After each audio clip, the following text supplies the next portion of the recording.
Bad things are really hidden good. It's a difficult pill to swallow. But the examples abound all around us. One of our members told me yesterday that her boyfriend is going in for an emergency surgery on his heart early next week. How did this happen, I asked. She said, Rabbi, you won't believe it. A few weeks ago, he was playing on the beach ball, with his grandchildren, with my grandchildren. And somehow or other, something happened to his hand that disabled his hand. A perfect summer's day was ruined.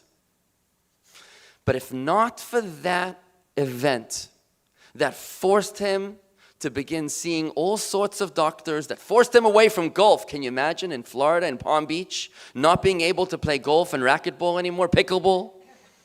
He had nothing to do with his time. He had no choice but to go see the doctor. And upon examination, the doctor said to him, your life is in peril. You have a severe heart blockage. You're going into surgery on Monday. What seemed like such a terrible event actually turned out to be the event that didn't destroy his summer, it saved his life. There's a famous story out of Israel of a terrorist who stabbed a mashgiach, a kosher supervisor in one of the towns in Israel. When the fellow woke up from the surgery, they told him, we've got good news and we've got better news for you. The good news is that we operated upon you. You'll survive the stabbing.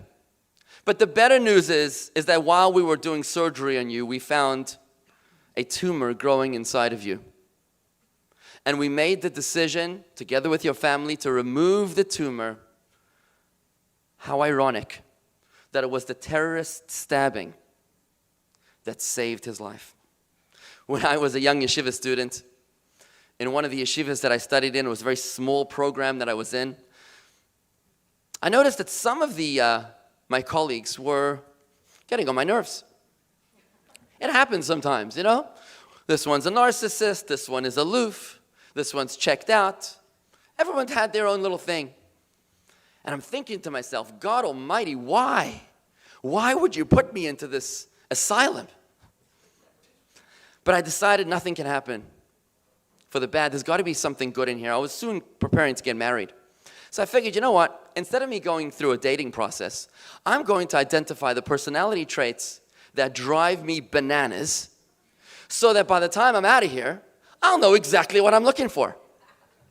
Let me tell you, by the time I came home to Johannesburg, South Africa, my parents asked me who I wanted to marry. I gave them a list. I can't handle A, B, C, D, and F. These ones I'm okay with. I had identified that the one character that I was seeking in my wife didn't need to be married to a rocket scientist. I needed kindness. Kindness of heart was the one character trait that I needed. I had successfully managed to turn a negative into a positive. And I'm proud to say that the first woman I dated was the mother of my 11 children.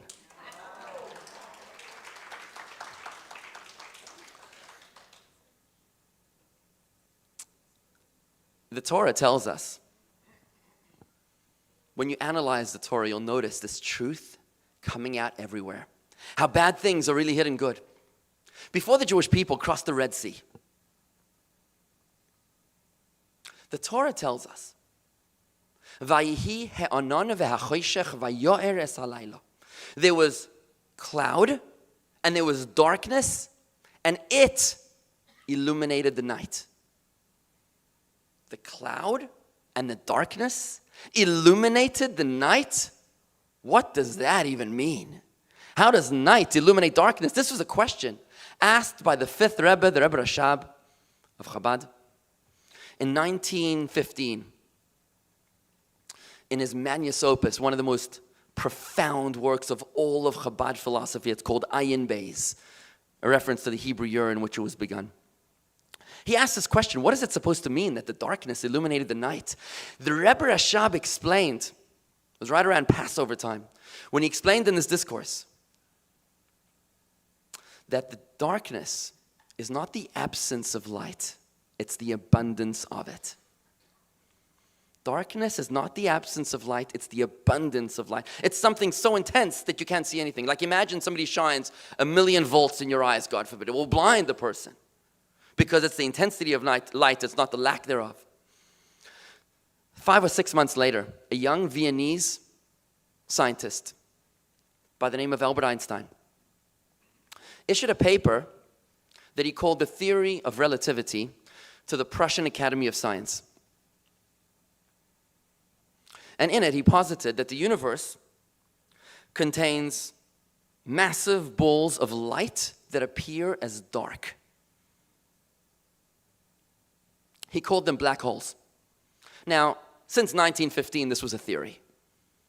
Until April 2019. 104 years later, a team of global scientists managed to take the first ever photograph of a black hole.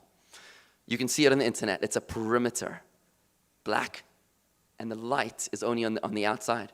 Because the black hole is such an intense vacuum of energy, it moves faster than the speed of light. Which means the vacuum, the power in the black hole, moves faster than 186,000 meters per second. Faster than the speed of light. Therefore, the light itself is sucked into the hole. It's not the absence of light. It is the intensity of it. This is a truth that is emerging just now in the past 5 years, where we realize that what seems dark is actually the intensity of light. What seems bad is actually the intensity of good. In fact, how do you cure a snake bite? Anti-venom is made from the venom of the snake itself.